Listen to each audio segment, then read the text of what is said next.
আজাদির slogan হবে লা ইলাহা ইল্লাল্লাহ। আজাদির স্লোগান লা ইলাহা ইল্লাল্লাহ। আজাদির স্লোগান লা ইলাহা ইল্লাল্লাহ। তেরা মেরা নারা क्या লা ইলাহা ইল্লাল্লাহ। ইনশাআল্লাহ লা ইলাহা ইল্লাল্লাহর এই আওয়াজ উচ্চারণ করে এই লা ইলাহা ইল্লাল্লাহর স্লোগান তুলেই আমরা আমাদের জমিনে চূড়ান্ত ইনকিলাব আনব এবং আল্লাহর বিধান কায়েমের মাধ্যমে চূড়ান্ত আজাদি এই জমিনে প্রতিষ্ঠিত হবে ইনশাআল্লাহ। আসসালামু আলাইকুম ওয়া রাহমাতুল্লাহ। ইন্নাল হামদালিল্লাহ নাহমাদুহু ওয়া নাস্তাঈনুহু ওয়া নাস্তাগফিরুহু ওয়া নু'মিনু বিহি ওয়া নাতাওয়াক্কালু আলাইহি ওয়া নাশহাদু আল লা ইলাহা ইল্লাল্লাহ ওয়াহদাহু লা শারীকা লাহু ونشهد أن سيدنا ومولانا محمدا عبده ورسوله صلى الله تعالى عليه وعلى آله وأصحابه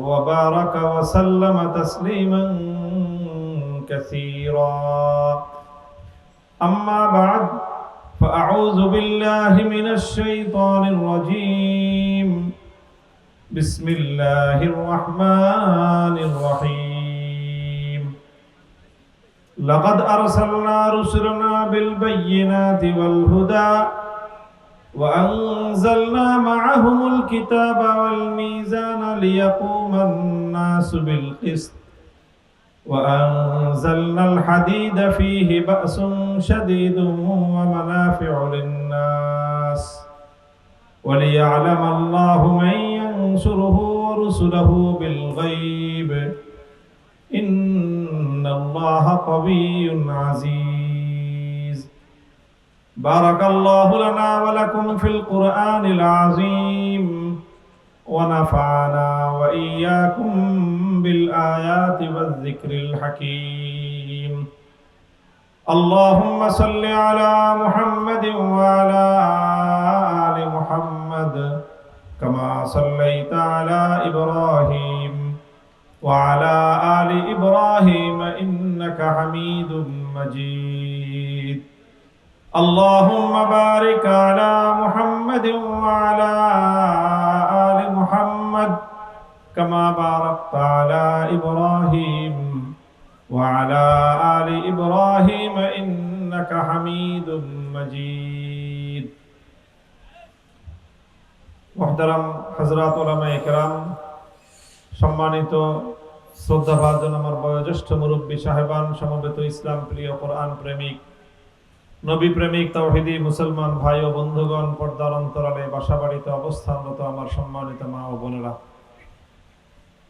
আপনাদের সিরাজগঞ্জের এনায়েতপুর বেতিল গ্রামে অবস্থিত দারুল মুত্তাকিন মাদ্রাসার উদ্যোগে আয়োজিত আজকের এই আজিমুশান মাহফিলে রাত গভীরে আমাদেরকে আল্লাহ পাক একত্রিত হওয়ার তৌফিক দান করেছেন রব্বে করিমের বড়ই মেহেরবানি এই জন্য আল্লাহ পাক রব্বুল আলামিনের দরবারে কালেমাতুশ শুকরের হাদিয়া পেশ করি আলহামদুলিল্লাহ। আপনারা আলেম ওলামাদেরকে অনেক মহব্বত করেন আর তার মধ্যে ব্যক্তিগতভাবে আমার প্রতি আপনাদের একটা বিশেষ মহব্বত এবং ভালোবাসা আছে। আমার প্রতি আপনাদের এই আন্তরিকতা এই মহব্বত এবং এই ভালোবাসাটা এটা আসলে একতরফা না, মানে শুধু আপনারাই যে আমাকে মহব্বত করেন ব্যাপারটা এমন না। আপনারা যেমন আমাকে মহব্বত করেন আমিও আপনাদেরকে মহব্বত করি। এখন বলতে পারেন যে হুজুর আপনারা আমাদেরকে তো চেনেনই না, তা আপনি আমাদেরকে মহব্বত করেন কিভাবে? আমি আপনাদেরকে মহব্বত করি আপনাদের ব্যক্তি পরিচয়ের উপরে না, আমি আপনাদেরকে মহব্বত করি আপনাদের একটা বৈশিষ্ট্যের উপরে, আপনাদের একটা গুণের উপর। যাদের মধ্যে সেই গুণটা আছে আমি তাদেরকে মহব্বত করি, আর সেই গুণটা যদি কারোর মধ্যে না থাকে তাহলে আমি তাকে মহব্বত করি না। গুণটা কি? গুণটা হলো এই যে আপনারা আল্লাহর দ্বীনকে ভালোবাসেন, আপনারা আলেম ওলামাদেরকে ভালোবাসেন, আর বিশেষ করে আলেমদের মধ্যে যেই সকল আলেমরা হকের কথা, অন্যায়ের বিরুদ্ধে প্রতিবাদী কথা বলে, তাদেরকে স্পেশাল ভাবে মহব্বত করেন। এই গুণ যাদের মধ্যে আছে, আমিও তাদেরকে মহব্বত করি। আলহামদুলিল্লাহ। আমাদের এই পারস্পরিক মহব্বত এবং ভালোবাসা, এটা দুনিয়ার কোনো স্বার্থে নয়, এটা একমাত্র কার জন্য? আল্লাহর জন্য এবং আল্লাহর দ্বীনের জন্য। কথা ঠিক কিনা? যদি আমাদের এই মহব্বত এবং ভালোবাসাটা দুনিয়ার কোনো স্বার্থে না হয়ে থাকে, আর দুনিয়ার কোনো স্বার্থে হওয়ার কোনো সুযোগ নাই, কারণ আপনাদের কাছেও আমার কোনো স্বার্থ নাই, আমার কাছেও আপনাদের কোনো স্বার্থ নাই। দুনিয়াতে আপনারা আমার কাছ থেকে কোনো টাকা পয়সাও পাবেন না, আর আমিও আপনাদের কাছ থেকে দুনিয়াতে খুব বেশি কোনো কিছু পাওয়ার নাই। তাহলে আমাদের পারস্পরিক এই আন্তরিকতা, মহব্বতটা শুধুমাত্র এই জন্য যে আপনাদের একটা ধারণা আমার ব্যাপারে, সুধারণা, যে উনি ইসলামের কথা, কোরআনের কথা, আল্লাহ এবং তার রসুলের সত্য কথাগুলো দৃঢ় কণ্ঠে বলে, অন্যায়ের প্রতিবাদটা উনি করেন, এই জন্যই আপনারা আমাকে মহব্বত করেন। এছাড়া আমাদের পারস্পরিক আর কোনো স্বার্থ নাই। এই যে আল্লাহর জন্য একটা মহব্বত, আল্লাহর দ্বীনের কারণে একজন আরেকজনকে মহব্বত করে, এটাকে খুব সামান্য কিছু ভাবার সুযোগ নাই। এটা ছোট কোনো ব্যাপার না, এটা অনেক বড় একটা ব্যাপার। এই বড় ব্যাপার, এটা আমার পক্ষ থেকে বলতেছি না, এটা স্বয়ং আল্লাহর রসুল মুহাম্মদুর রাসূলুল্লাহ সাল্লাল্লাহু আলাইহি ওয়াসাল্লামের পক্ষ থেকে বলতেছি। আল্লাহ নবী বলেছেন, মান আহাব্বা লিল্লাহ ওয়া আবগাদা লিল্লাহ ওয়া আ'তা লিল্লাহি ওয়া মানা'a লিল্লাহি ফাকাদ ইসতাকমালাল ঈমান। যে ব্যক্তি কাউকে মহব্বত করবে আল্লাহর জন্য, কারোর সাথে শত্রুতা রাখবে আল্লাহর জন্য। মহব্বত যেমন কার জন্য, শত্রুতাও কার জন্য? দোস্তি যেমন আল্লাহর জন্য, দুশ্মনীও হবে কার জন্য? এই কথা বলতে গেলেই সমাজের কিছু মানুষের শরীরের মধ্যে চুলকানির উপদ্রব শুরু হয়। তারা শুধু ভালোবাসা, মহব্বত, আন্তরিকতার কথাই শুনতে চায়, শত্রুতার কথা শুনতে চায় না। কিন্তু দুঃখিত, আমরা যেরকম মহব্বত, ভালোবাসা এবং আন্তরিকতার কথা বলি, শত্রুতার কথা বলতেও আমরা বাধ্য। কারণ আমি যখন আল্লাহর নবীর হাদিস বলবো, হাদিসের এক অংশ বলবো, আরেক অংশ আমি হাইড করে যাব, আরেক অংশ আমি গোপন করে যাব, ইনশাআল্লাহ সেটা কোশ্চেন গেল আমরা করব না। শত্রুতাও রাখতে হবে কার জন্য? বলবেন আল্লাহর জন্য শত্রুতা আবার কি জিনিস? আল্লাহর জন্য শত্রুতার অর্থ হলো এই, যে আল্লাহর দ্বীনের দুশমন সে আমারও দুশমন, যে আল্লাহর কোরআনের দুশমন সে আমার জানের দুশমন, যে আমার নবীর দুশমন সে আমার জীবনের দুশমন। আল্লাহর দ্বীনের বিরুদ্ধে, আল্লাহর কোরআনের বিরুদ্ধে, আল্লাহর পয়গম্বরের বিরুদ্ধে যারা দাঁড়ায় যাবে, তাদেরকেও আমাদের মোকাবেলায়, আমাদেরকেও মাঠে নামতে এক চুল পরিমাণ কোনো চিন্তা করার সুযোগ আমাদের না।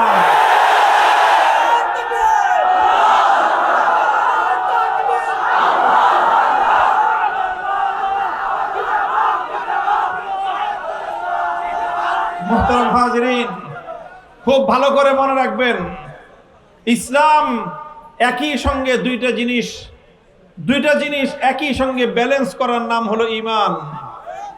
আল্লাহ পাক রব্বুল আলামিন যেখানে আমাদের নবীর কথা আলোচনা করেছেন, কোরআনে কারীমের একটা সূরা আছে, সূরাতুল ফাতহ।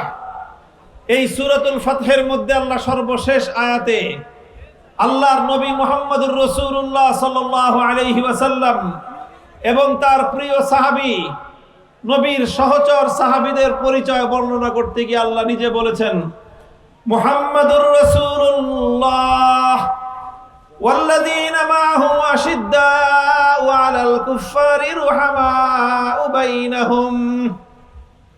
মুহাম্মাদুর রাসূলুল্লাহ সাল্লাল্লাহু আলাইহি ওয়াসাল্লাম এবং তার সঙ্গী সাথী যারা তার উপরে ঈমান এনেছে, আল্লাহ বলেন যে তাদের মধ্যে একই সঙ্গে দুটো বৈশিষ্ট্য দেখা যায়, তাদের মধ্যে একই সঙ্গে দুটো রূপ দেখা যায়, তাদের দুইটা রূপ থাকে। একটা রূপ হলো রুহামাউ বাইনাহুম, তারা ভালোর জন্য খুব নম্র, ভালোর জন্য নম্র, ইসলামের জন্য তারা নম্র কোমল। তোমার মধ্যে ঈমান আছে, তুমি আমার ঈমানী ভাই, তোমার মধ্যে ইসলাম আছে, তুমি আমার মুসলিম ভাই, তুমি সত্যের পক্ষের লোক, তুমি আমার বন্ধু, তুমি আল্লাহ নবীর পক্ষে, তুমি আমার হৃদয়ের, তুমি আমার ভালোবাসার পাত্র। কিন্তু যদি তুমি আল্লাহর দ্বীনের দুশমন হও, তুমি যদি আল্লাহর দুশমন হও, তুমি যদি আল্লাহর নবীর দুশমন হও, তাহলে তোমার সঙ্গে আমার সম্পর্কটা কেমন হবে? আশিদ্দাউ আলাল কুফফার, আমরা আল্লাহর দুশমনদের বিরুদ্ধে, আল্লাহর কোরআনের দুশমনদের বিরুদ্ধে। আল্লাহ নিজেই বলেছেন সাহাবীগণ তারা ছিলেন দুনিয়ার সবচেয়ে বড় কঠোর, সবচেয়ে বড় কঠোর। এই জন্য রাসূল সাল্লাল্লাহু আলাইহি ওয়াসাল্লাম হাদিসে পাকের মধ্যে বলেছেন, যে ব্যক্তি চারটি কাজ আল্লাহর জন্য করতে পারবে। কয় কাজ? চার কাজ আল্লাহর জন্য করতে পারবে। এক নম্বর হলো আহাব্বালিল্লাহ, ভালোবাসলে আল্লাহর জন্য বাসবে। আবগাযালিল্লাহ, শত্রুতা রাখলে আল্লাহর জন্য রাখবে। আতালিল্লাহ, কাউকে কিছু দিলে আল্লাহর জন্য দিবে। ওয়ামানা আলিল্লাহ, কাউকে বাধা দিলে আল্লাহর জন্য বাধা দিবে। তো ইসলামের মধ্যে শত্রুতার কথা আছে না নাই? বাধা দেওয়ার কথা আছে না নাই? সব আছে ইসলামের মধ্যে। কিন্তু আমরা শুধুমাত্র মিষ্টি মিষ্টি কথা শুনতে চাই, তিতা কথা আমাদের কাছে ভালো লাগে না। ওয়াহাব ইবনে মুনাব্বিহ রাহমাতুল্লাহি আলাইহি অনেক বড় একজন তাবিঈ, বুখারী শরীফের মধ্যে ওনার থেকে একটা বর্ণনা আসছে। তিনি বলেন যে মানুষ শুধুমাত্র আমাদের কাছ থেকে মিষ্টি মিষ্টি ওয়াজ শুনতে চায়, শুধু জান্নাতের টিকিট, জান্নাতের ওয়াজ শুনবে, শুধুমাত্র নেক আমলের ওয়াজ শুনবে, শুধুমাত্র ভালো ভালো কথা শুনবে। কিন্তু যখনই আমরা মানুষকে কোনো সতর্কবাণী শুনাই, যখনই আমরা মানুষকে সতর্কবার্তা শুনাই, যখনই আমরা বলি যে এই সকল কাজ যখনই তুমি ইসলামের বিরুদ্ধে করবা, আল্লাহর হুকুম লঙ্ঘন করবা, তখন তোমার জন্য শাস্তি আছে, তখন তোমার জন্য প্রতিরোধ আছে, তখন তোমার মোকাবেলা করা হবে, এই কথাগুলি যখন আমরা বলি, তখন কিছু মানুষ বলে যে হুজুর আপনারা খালি করা করা কথা বলেন কেন? আপনি মানুষকে আল্লাহর রহমত সম্পর্কে নিরাশ করে দিচ্ছেন কেন? ওয়াহাব ইবনে মুনাব্বিহ রাহমাতুল্লাহ আলাইহি বলেন যে আল্লাহর রহমত সম্পর্কে মানুষকে নিরাশ করার ক্ষমতা আমার হাতে আসলো কোত্থেকে? কিন্তু তোমরা কি চাও জানো? মানুষের টেন্ডেন্সি এবং মানুষের মানসিকতা হলো এই, তোমরা চাও আন তুবাশশারু বিমাসাউই আমালিকুম, তোমরা চাও করবা অপকর্ম, করবা অন্যায়, করবা অপরাধ, আর হুজুররা তোমাদেরকে শুধু জান্নাতের সুসংবাদ দিবে। বলেন ঠিক কিনা? করবে আল্লাহর দ্বীনের দুশমনি, সকাল থেকে রাত পর্যন্ত কোনোদিন দ্বীনের জন্য, ইসলামের জন্য দুইটা কাজ করবে না। করবে শুধুমাত্র কোথায় কোন হুজুরের সাথে দুশমনি লাগবে, কোথায় মাদ্রাসার বিরুদ্ধে কোথায় অপপ্রচার করা যায়, কোথায় কোরআনের শিক্ষার্থীদের ভুল ত্রুটি ধরা যায়, কোথায় ইসলামপন্থীদের বিরুদ্ধে দুইটা বিষোদ্গার করা যায়। রাত দিন 24টা ঘন্টা ইসলামের বিরুদ্ধে তাদের সময় কাটে, তাদের চিন্তা কাটে, তাদের পরিকল্পনা হয় ইসলামের বিরুদ্ধে, তাদের পরিকল্পনা হয় কোরআনের বিরুদ্ধে, তাদের পরিকল্পনা হয় ইসলামী শিক্ষার বিরুদ্ধে, তাদের পরিকল্পনাগুলি হয় মাদ্রাসার বিরুদ্ধে। এই সব অপকর্ম করবে, আর যখন তাদের এই সকল অপকর্ম সম্পর্কে তাদেরকে সতর্ক করা হবে, তখনই তারা বলে উঠবে যে হুজুরের এত কড়া কথা বলে কেন? মুহতারাম হাজিরিন, এটা খুব পরিষ্কার বার্তা। দেখেন নবীজির হাদিস একই সঙ্গে দুইটা দিক বলতেছেন। যখন বলতেছেন আহাব্বালিল্লাহ, মোহাব্বত করবে আল্লাহর জন্য, সঙ্গে সঙ্গে অপর দিকটাও বলেছেন শত্রুতাও রাখবে কার জন্য? তাহলে বোঝা গেল আল্লাহর জন্য শুধু মোহাব্বত করলেই হবে না, শুধু আল্লাহর জন্য মোহাব্বত করলেই হবে না। প্রত্যেকে বুকের মধ্যে হাত দিয়ে চোখটা বন্ধ করে হিসাব করেন, এই পৃথিবীতে কার কার সাথে আপনার শত্রুতা আছে হিসাব করেন। শত্রুতা তো আছে, আছে না নাই বলেন? শত্রুতা আছে না নাই বলেন? শত্রুতা কেন আছে, কার সাথে, কি জন্য আছে? তালাশ করে পাবেন। শত্রুতা কেন? কারোর সাথে জমি জমা নিয়ে গন্ডগোল, এই জন্য শত্রুতা। শত্রুতা কেন? ওর সঙ্গে ব্যবসা বাণিজ্যের সঙ্গে আপনার প্রতিদ্বন্দ্বিতা, এই জন্য শত্রুতা। শত্রুতা কেন? কারণ দল করেন, ও আপনার নমিনেশন নিয়ে চলে যায়, এই জন্য ওর সাথে শত্রুতা। দলীয় গ্রুপিং আছে, এই জন্য শত্রুতা। শত্রুতা কেন? আপনি এক রাজনীতি করেন, ও আরেক রাজনীতি করে, এই জন্য ওর দলের বিরুদ্ধে আপনি, এই জন্য ওর সাথে শত্রুতা। দুনিয়ার হাজার কারণে শত্রুতা। কিন্তু বলেন, আপনার শত্রুদের কাতারে, আপনার দুশমনদের তালিকার মধ্যে কয়টা মানুষের নাম এমন আছে আমি তাকে শুধুমাত্র এই জন্য ওর সঙ্গে দুশমনী রাখি কারণ ও আল্লাহর দিনের দুশমন, ও আল্লাহর দিনের বিরুদ্ধাচরণ করে, সে আলেম সমাজের বিরুদ্ধাচরণ করে, কোরআনী শিক্ষার বিরুদ্ধাচরণ করে, ইসলামী শিক্ষার বিরুদ্ধে রাত দিন 24 ঘন্টা ষড়যন্ত্র করে। যারা ইসলামের বিরুদ্ধে ষড়যন্ত্র করে, ওপেন ঘোষণা দিচ্ছি, তোমরা আমাদের জানের দুশমন।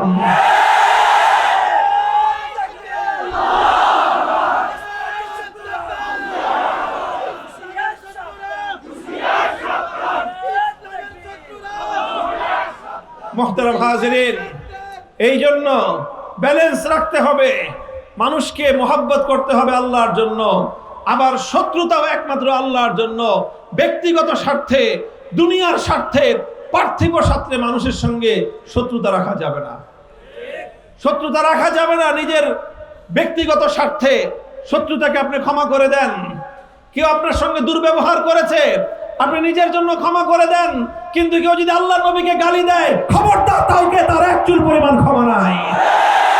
কেউ আমাকে আঘাত করেছে, ক্ষমা করে দিলাম, কিন্তু আল্লাহর কোরআনের বিরুদ্ধে বিশুদ্ধার করেছে, ওর কোনোদিন ক্ষমা নাই। ক্ষমা সেই দিন হবে যেদিন আল্লাহর কাছে তওবা করবে, মুসলমানদের কাছে ক্ষমা চেয়ে, মাফ চেয়ে, তওবা করে আল্লাহ এবং তার রাসূল এবং কোরআনের পক্ষে আসবে, সেই দিন ক্ষমা আছে। وَأَعْطَى لِلَّهِ وَمَنَعَ لِلَّهِ فَقَدِ اسْتَكْمَلَ الْإِيمَانَ। দেওয়ার নাম যেরকম ঈমান, অনেক সময় না দেওয়ার নামও হলো ঈমান। চাইতে আসছে টাকা, কি জন্য? মসজিদ বানাবো, দিয়ে দিলেন টাকা, ঈমানদার হইলেন আপনি। আবার একটু পরে আরেকজন আসছে, টাকা চাই, কি জন্য? গানের অনুষ্ঠান করব, নাচ গান করব, ন্যাংটা মেয়ে এনে নাচাবো, টাকা দেন, দিয়ে দিলেন টাকা। তার মানে হলো এই যে আপনি এক সময় আল্লাহর সঙ্গে খাতির করলেন, পরের সময় আবার আপনি শয়তানের সঙ্গে খাতির করলেন। দুই নৌকা পা আপনার। এটাকেই বলা হয় মুনাফিকি, এটাকেই বলা হয় ভণ্ডামি। আতা লিল্লাহ, দিবেন সেখানে যেখানে দিলে আল্লাহ রাজি হয়। যেখানে দিলে আল্লাহ নারাজ হয়, সেখানে খবরদার, সেখানে কোনো সহযোগিতা করা যাবে না, টাকা পয়সা দেওয়া যাবে না। কোন ধরনের তাদেরকে সহযোগিতা করলে তাহলে আপনি আপনার ঈমানি চরিত্র রক্ষা করতে পারলেন না। মুহতারাম হাজিরিন, কথা লম্বা বলবো না। কোরআনে কারীমের একটি আয়াত আমি আপনাদের সম্মুখে তেলাওয়াত করেছি। এই আয়াত থেকে দুইটা কথা বলে আমি আমার আলোচনা সমাপ্তির দিকে নিয়ে যাব। সূরাতুল হাদীদ, কোরআনে কারীমের মধ্যে একটা সূরা আছে, সূরাটার নাম হলো সূরাতুল হাদীদ। কি নাম? আল হাদীদ। আল হাদীদ হলো সূরার নাম। হাদীদ মানে কি জানেন? হাদীদ মানে লোহা। হাদীদ মানে কি? লোহা। খালি গজারের লাঠি না, লোহার ডান্ডা। সূরাতুল হাদীদ, আল্লাহ পাক লোহার ডান্ডার সূরা নাজিল করেছেন। কেন এই সূরা নাজিল হয়েছে? এই সূরার নাম কেন হাদীদ হলো? এই সূরার নাম কেন লোহার সূরা হলো? আল্লাহ পাক সেটার কারণ বর্ণনা করেছেন। আল্লাহ বলেন যে আমি পৃথিবীতে যত নবী রাসূল প্রেরণ করেছি, যত নবী দুনিয়াতে আগমন করেছে, সেই সকল নবীদের কাছে আল্লাহ পাক কি দিয়েছেন? বিল বাইয়িনাতি ওয়াল হুদা। তাদেরকে আল্লাহ পাক রব্বুল আলামিন প্রমাণ দিয়েছেন, তাদেরকে আল্লাহ পাক হেদায়েত দিয়েছেন। হেদায়েত দিয়ে দুনিয়ার মানুষের কাছে পাঠিয়েছেন। কেন?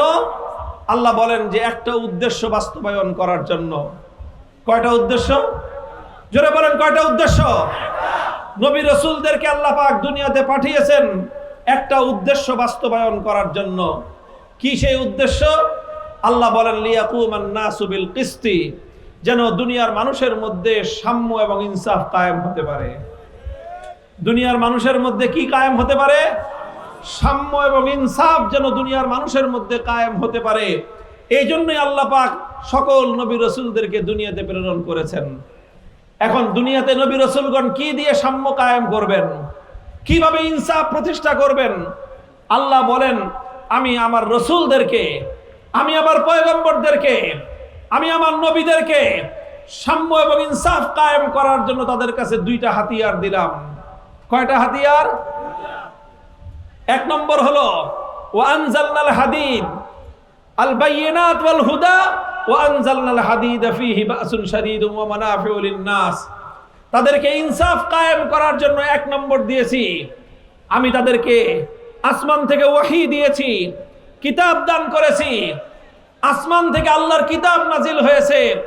এটা হলো প্রথম হাতিয়ার, যেটার মাধ্যমে নবীগণ দুনিয়াতে ইনসাফ কায়েম করবেন। আল্লাহ বলেন যে কিতাবের সাথে সাথে আমি তাদেরকে আরেকটা জিনিস দিয়েছি, সব নবীদেরকে আমি দিয়েছি। সেই জিনিসটার নাম হলো আনজালনাল হাদিদ। আমি নবীদের কাছে লোহার ডান্ডা দিয়েছি। কি দিয়েছেন? কি দিয়েছেন? দুইটা জিনিস দিয়েছেন আল্লাহ পাক। নবীদের এক হাতে থাকবে আল্লাহর কিতাব, আর এক হাতে থাকবে, জোরে বলেন, এক হাতে থাকবে আল্লাহর কিতাব, আর এক হাতে থাকবে লোহার ডান্ডা। এইভাবে আল্লাহর কিতাব দিয়ে দুনিয়ার মানুষকে বুঝাবেন। সব নবীগণ এজন্যই এসেছিলেন যেন আল্লাহর কিতাব দিয়ে দুনিয়ার মানুষকে বোঝাতে পারেন।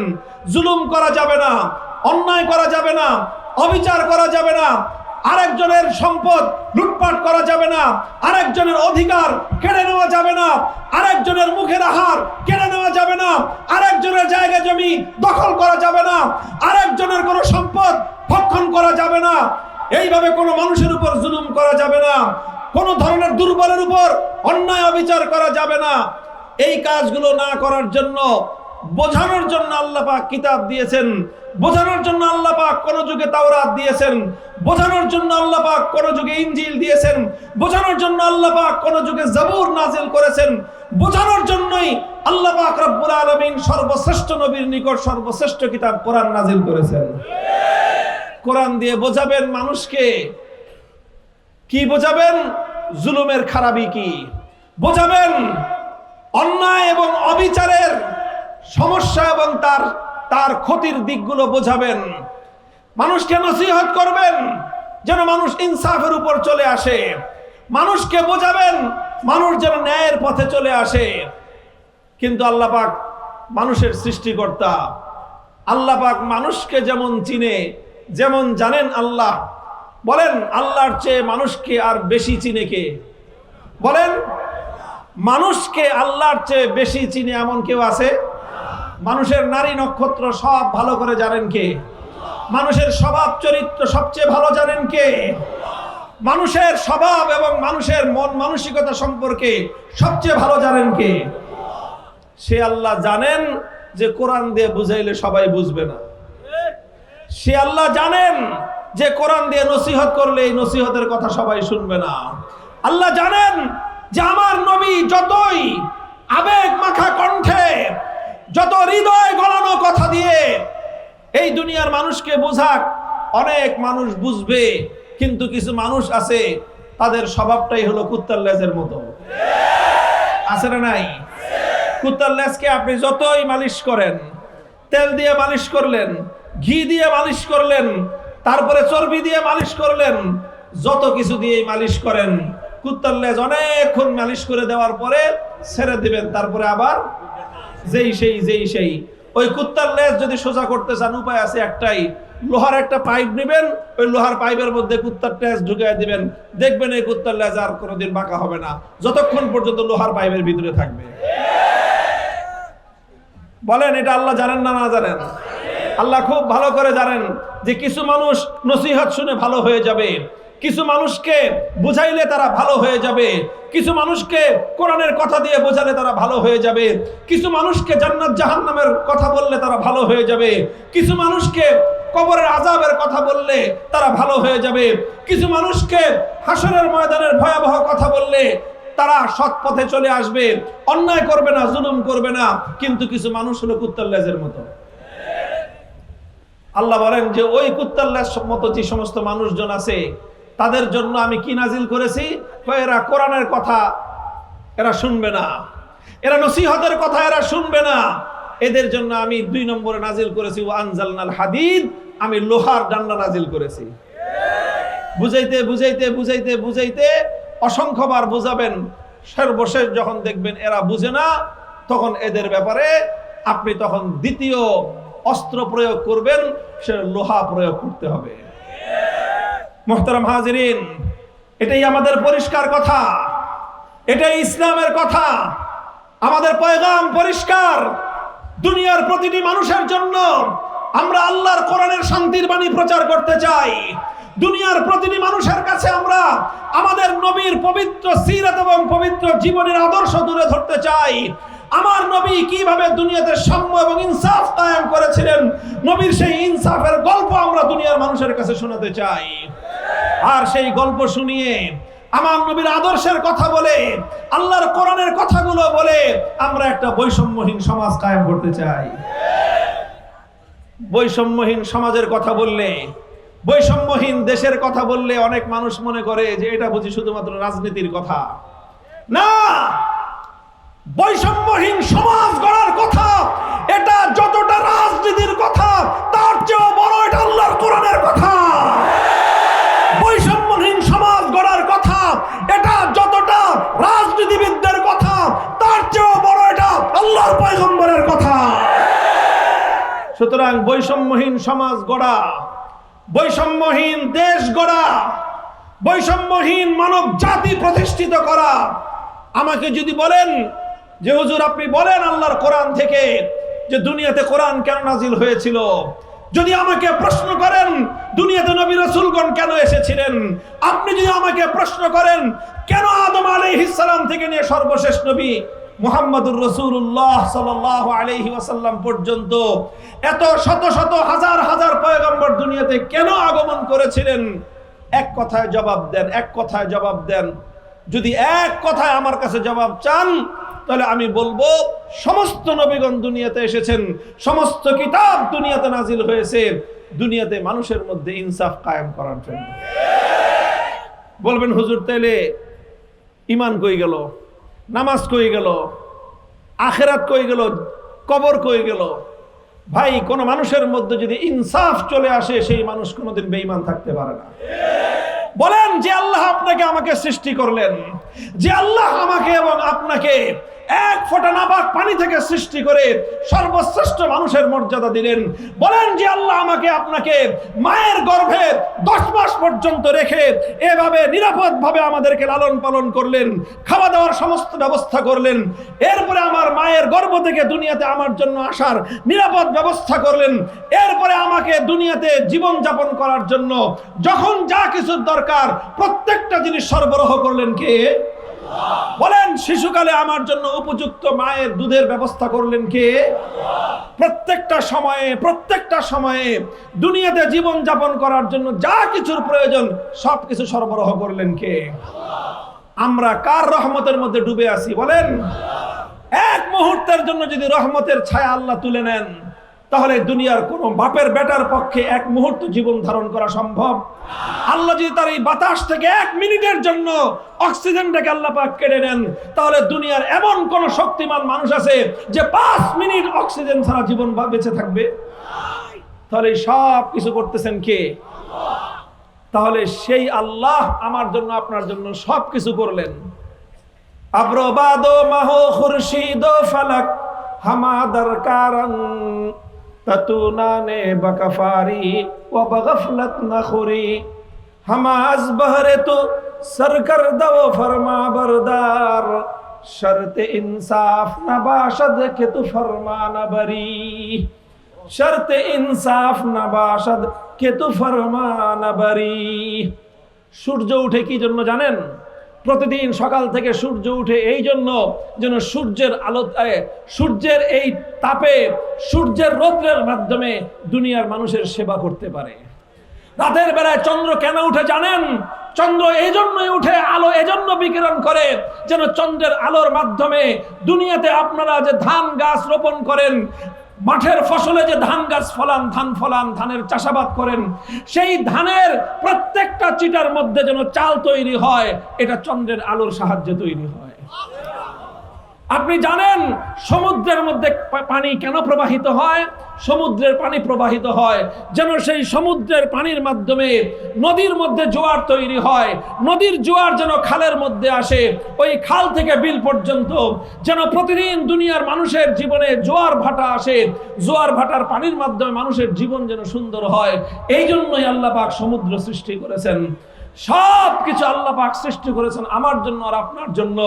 এজন্য আল্লাহর হুকুমে সূর্য আমার সেবা করতেছে, আল্লাহর হুকুমে চন্দ্র আমার সেবা করতেছে, আল্লাহর হুকুমে বাতাস আমার সেবা করতেছে, আল্লাহর হুকুমে আগুন মাটি আমার সেবা করতেছে, আল্লাহর হুকুমে সমুদ্রের পানি আমার সেবা করতেছে। কায়নাতের সব কিছু আল্লাহর হুকুমে আমার সেবা করতেছে। এই সব আল্লাহ আমার জন্য আর আপনার জন্য, মানুষের জন্য সৃষ্টি করেছেন। আর মানুষকে সৃষ্টি করেছেন আল্লাহ তার নিজের জন্য। এখন বলেন, সবাই যার যার ডিউটি পালন করলো, আমাকে আর আপনাকে সার্ভিস দিল, আর আমাকে এবং আপনাকে আল্লাহ পাক যে আল্লাহকে সার্ভিস দেওয়ার জন্য, বেশি কিছু সার্ভিস না, দৈনিক 5 ওয়াক্ত নামাজের সার্ভিস, আর 12 মাসে 1 মাস রোজা রাখার সার্ভিস, টাকা পয়সা থাকলে বছরে একবার যাকাত দেওয়ার সার্ভিস, সারা জিন্দেগিতে একবার হজ করার সার্ভিস, এই সার্ভিসটুকু আল্লাহ আমাকে আপনাকে দেওয়ার জন্য সৃষ্টি করলেন।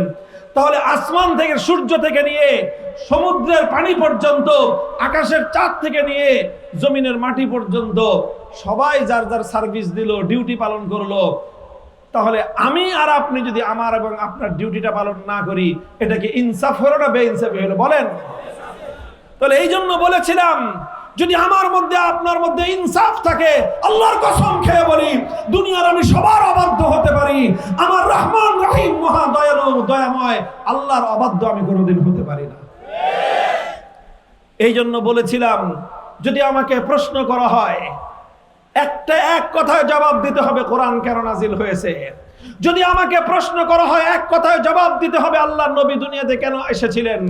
যদি আমাকে প্রশ্ন করা হয়, এক কথায় জবাব দিতে হবে সমস্ত নবী রাসূল দুনিয়াতে কেন আগমন করেছিলেন।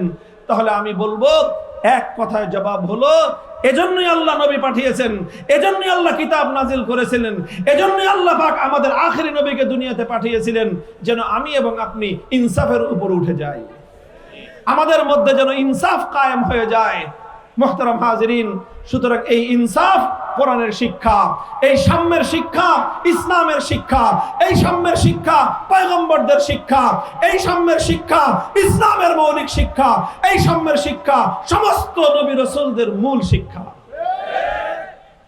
এই জন্যই আমরা যখন শুনলাম বৈষম্যহীন বাংলাদেশ গড়বে, যখনই আমরা ডাক শুনলাম বৈষম্যহীন সমাজ গড়বার ডাক, আমরা চিন্তা করি না এই বৈষম্যহীন সমাজ গড়বার ডাক যারা দিল, এরা ছাত্র না শিক্ষক, দুইবার ভাবার চেষ্টা করি নাই আমরা যখন শুনলাম বৈষম্যহীন বাংলাদেশ গড়তে চায়, আমরা চিন্তা করি নাই ওরা বয়সে আমার চেয়ে ছোট না বড়, আমরা চিন্তা করি নাই যে ওরা ছাত্র না শিক্ষক, আমরা চিন্তা করি নাই ওরা রাজনীতিবিদ না ব্যবসায়ী। আমরা বলেছি, যারা এই বৈষম্যের বিরুদ্ধে লড়াই করতে চাও, তাদের সঙ্গে আমরা যুদ্ধের ময়দানে আছি। কথা পরিষ্কার, কথা পরিষ্কার। এই আওয়াজ উঠেছে বৈষম্যহীন একটা সমাজ গড়ার। হে বাংলার মুসলমান সমাজ, হে আল কোরআনের অনুসারীরা, হে ইসলাম পন্থীরা, এই যে বৈষম্যহীন সমাজ গড়বার যে আওয়াজ উঠেছে, এটা আল্লাহর পক্ষ থেকে নিয়ামত। খবরদার, এই আওয়াজটা যেন মিশে যেতে না পারে। এই আওয়াজকে জিন্দা রাখা তোমাদের জিম্মাদারি, এই আওয়াজকে জিন্দা রাখা তোমাদের জিম্মাদারি। এটা আমাদের আমরণ লড়াই। আজ এই হাজারো মানুষের মজমায় আপনারা আমাকে মহব্বত করেন, ভালোবাসেন, সেই জায়গা থেকে বলে যাচ্ছি আপনাদের কাছে, আমাদের জিন্দগির স্বপ্ন, আমাদের জীবনের মিশন, আমরা আল্লাহ প্রদত্ত আমাদের এই সোনার সমাজ থেকে, আল্লাহ প্রদত্ত এই সোনার দেশ থেকে সকল প্রকার বৈষম্য উৎখাত করে শান্তি সাম্যের সমাজ আমরা উপহার দেব ইনশাআল্লাহ। সেই শান্তি, সেই বৈষম্যহীন সমাজ, সেই সাম্যের সমাজ কায়েম হবে কিভাবে? নানা ধরনের তন্ত্রমন্ত্রের কথা আপনাদের কাছে আসবে, অনেক তন্ত্রের কথা, অনেক মন্ত্রের কথা, কেউ বলবে আমেরিকান তন্ত্রের কথা, কেউ বলবে রাশিয়ান তন্ত্রের কথা, কেউ বলবে চায়নার তন্ত্রের কথা।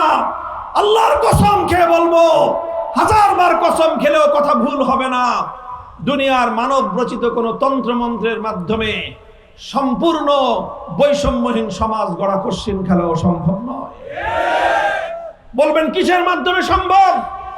সম্ভব ওই জিনিসের মাধ্যমে, আল্লাহ পাক রব্বুল আলামিন দুনিয়া থেকে বৈষম্য দূর করার জন্য যেই কিতাব নাজিল করেছিলেন, সেই কিতাবের মাধ্যমে বৈষম্যহীন সমাজ গড়া সম্ভব।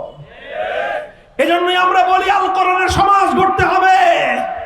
এজন্যই আমরা বলি আল্লাহ পয়গম্বর প্রদত্ত খেলাফতের রাজ কায়েম করতে হবে।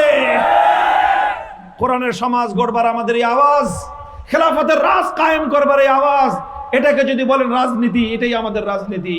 এটাকে যদি বলেন এটা আমার ঈমান, তাহলে এটাই আমার ঈমান। যেটা যদি বলেন এটা আমার জীবন, এটা আমার জীবন এবং মরণের লড়াই। ইন্না সালাতি ওয়া নুসুকি ওয়া মাহইয়ায়া ওয়া মামাতি লিল্লাহি রাব্বিল আলামিন।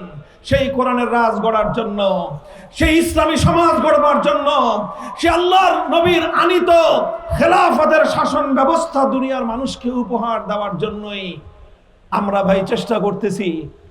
আপনারা যদি আমাকে সত্যিকার মহব্বত করে থাকেন, ভালোবেসে থাকেন, আলেম সমাজকে যদি ভালোবেসে থাকেন, আমি আবারও বলবো, শুধু মুখের কথার ভালোবাসা এটা কাজ হবে না, কাজের মাধ্যমে তার ভালোবাসার প্রমাণ রাখতে হবে।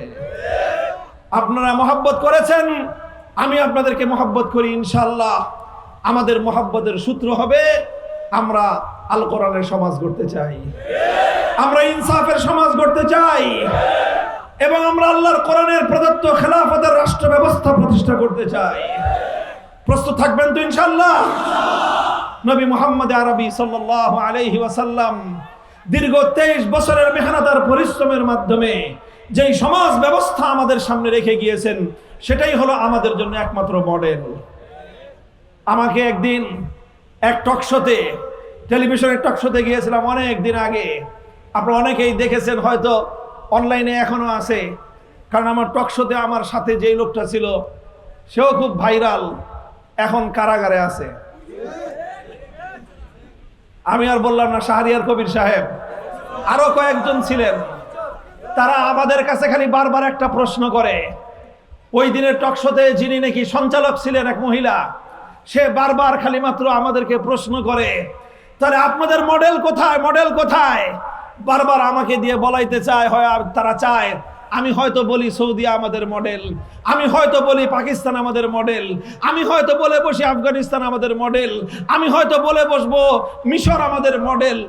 এই কথাটা আমার মুখ থেকে বের করে তারপরে আমাদের বিরুদ্ধে একটা বিষোদ্গার করবে, এই ধান্দা পাকাইতেছিল। আমি তো বুঝেছি যে তোমরা কি চাও। আলহামদুলিল্লাহ, দুনিয়াতে আমাদের কাছে সর্বোচ্চ মডেল আছে না নাই? আমি বললাম আমার মডেল তো দুনিয়ার তোমার কাছ থেকে নিতে হবে না, আমার মডেল তো আমাকে আল্লাহর পয়গম্বর দিয়ে গিয়েছেন। আল্লাহর নবী তো আমাকে বলে দিয়ে গিয়েছেন, আলাইকুম বিসুন্নতি ওয়া সুন্নাতিল খুলাফায়ে রাশিদিন আল মাহদিয়িন।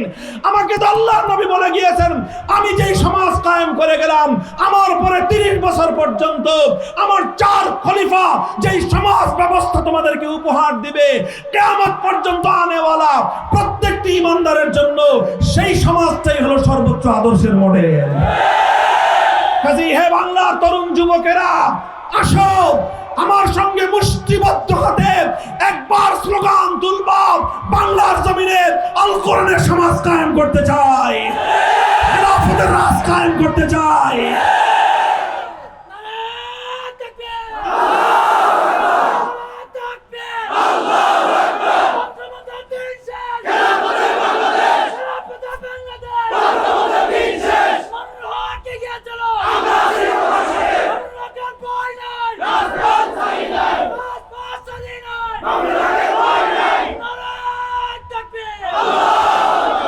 ইনশাআল্লাহ আমরা একটা পরিবর্তন চাই, কথা বলেন ঠিক না বেঠিক? সেই পরিবর্তনটা হয়ে যা আছে তার চেয়ে খারাপ চাই না ভালো চাই?